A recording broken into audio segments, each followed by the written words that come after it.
It's Brian Preston, the money guy. And Brian, I'm actually going to ask this because I think you actually do have some value to add to this. I'll find the actual question, but while I'm finding it now, here was the crux of it.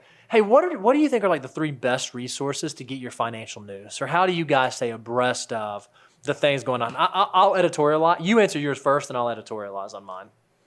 Well, it's so interesting. I had multiple subscriptions to several things. I had Wall Street Journal. Don't go out and do it, because hear me out on this. I had Wall Street Journal.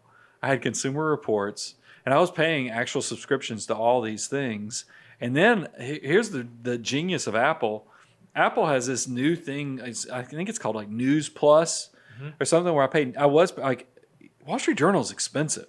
I'm now paying $9 or $9.99. I can't remember. It's somewhere in that ballpark, where I get access to a lot of the periodicals, like, Consumer Reports, Wall Street Journal, as well as all my Tesla into coverage, because you get to fine tune and customize it to what you want.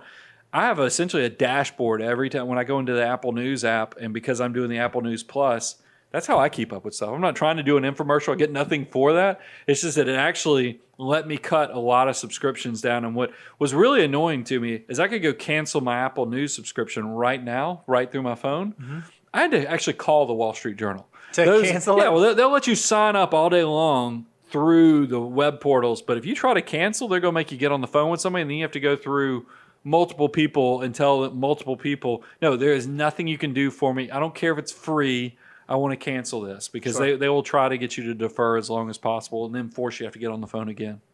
That's great. And by the way, this question was asked by Larson WJH. Did I give enough? Because that's where I get my data from. And then I'm doing the same thing. My wife, we have the nightly news, the morning news shows on, because my wife is even though I can wake up and I tell her, I even bought her this radio that has a thermostat outside.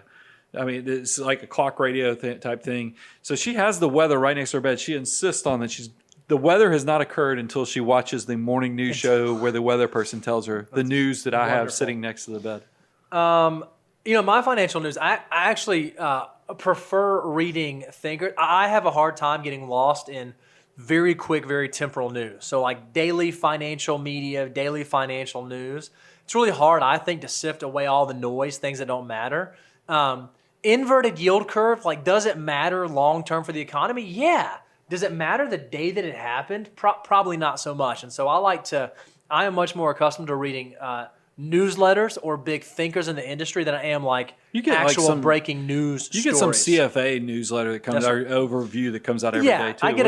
I get 2 daily reports. I do a morning memo, then I have a CFA daily report. Then it's great about big things you need to know about international policy, monetary policy, fiscal policy. I would not recommend any of those because they're super boring and super nerdy. But what I try to do is I try not to get lost in financial media and headlines.